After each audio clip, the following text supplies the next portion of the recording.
Bueno, el día de hoy, en este primer programa de este podcast, vamos a hacer una reseña de un gran libro que es un clásico de clásicos y es 1984.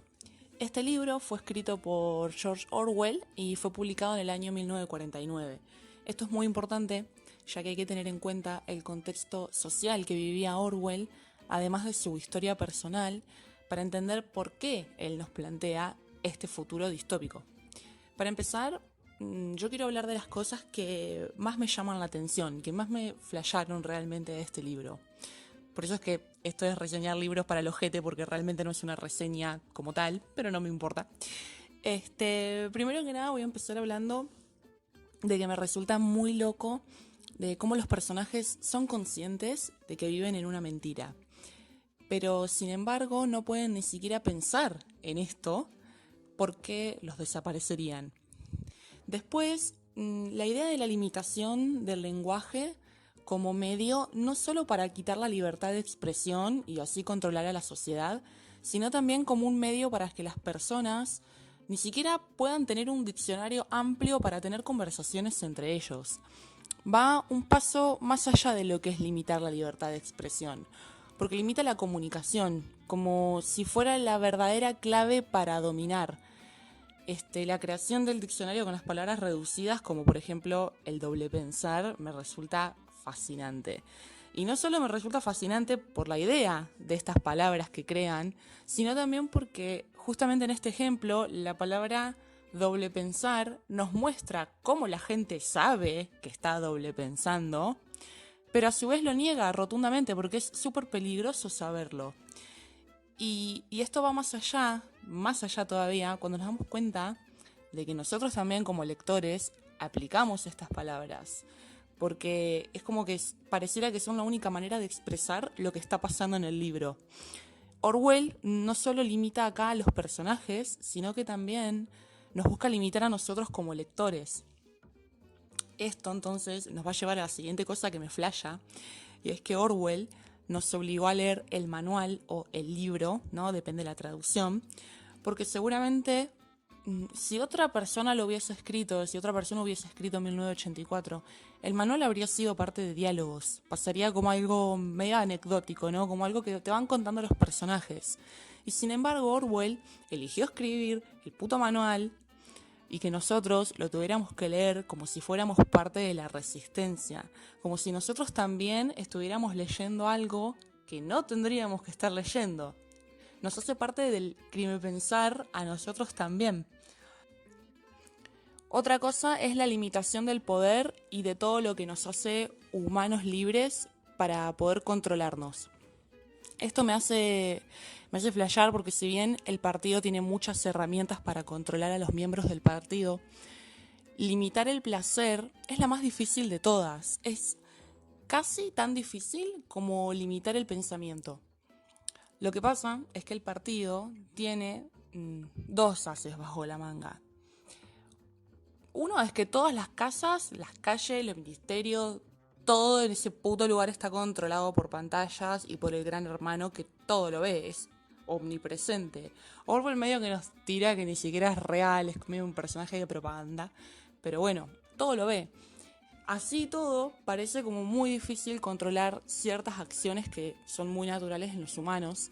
Por lo tanto, el segundo as del partido es muy sereno y es que los niños buchonean a los padres en las casas si los ven comportándose de una manera extraña. El nivel de adoctrinamiento que tienen los pendejos de esto es alucinante.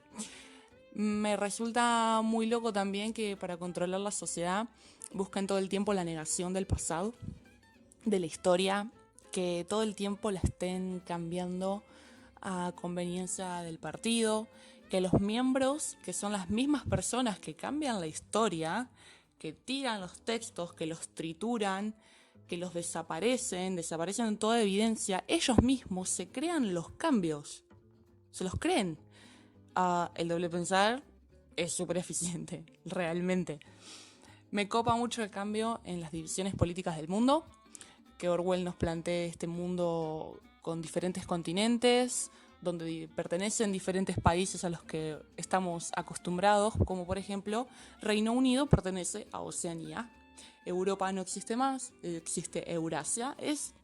La verdad es que fue como too much, pero es un toque interesante, ¿no? Porque yo creo que también en la época en la que estaban viviendo en esos años, Orwell dijo, acá puede pasar cualquier cosa. Por último, la última cosa flashera es que la gente que está controlada sea la que pertenece a los círculos del partido. Porque en las periferias viven personas, pero viven a niveles horrendos de pobreza. Es gente que no está ni siquiera controlada por la policía del pensamiento porque creen que esta gente no piensa. Como son pobres, los tienen marginados, piensan que no tienen ningún tipo de valor para el partido, piensan que jamás se van a rebelar ante el partido. Los tienen distraídos con diferentes cosas y aquí no ha pasado nada. No son ninguna amenaza para nadie. Es extraño porque uno a veces cuando vive en esta sociedad tan capitalista medio que siente también eso, como que la clase media acá no tiene mucho que decir, mucho a lo que revelarse. Siento que un poquito nos está diciendo esto. Somos los marginados, no nos tienen miedo realmente, y acá es la periferia, la gente pobre a la que no le tienen miedo.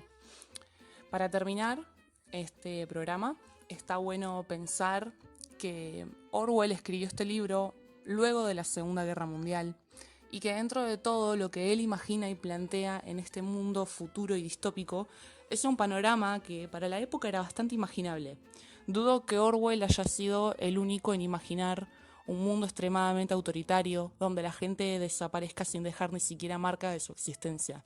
Este panorama es muy fascista, seguramente estaba en el imaginario de muchas personas, pero no sé si alguien podría haberlo planteado de una manera tan extrema, tan dura, tan fascinante como lo hizo Orwell, y mucho menos, no sé si alguien podría haber hecho que el lector sea parte de los que viven en esta aventura. Bueno, hasta acá más o menos esta reseña horrenda de 1984, que igualmente la disfruto mucho de hacer porque me encanta hablar de los libros que me gustan. Y bueno, para la que viene vamos a reseñar Un Mundo Feliz de Aldo, el Aldo le vamos a decir. Hasta la próxima semana.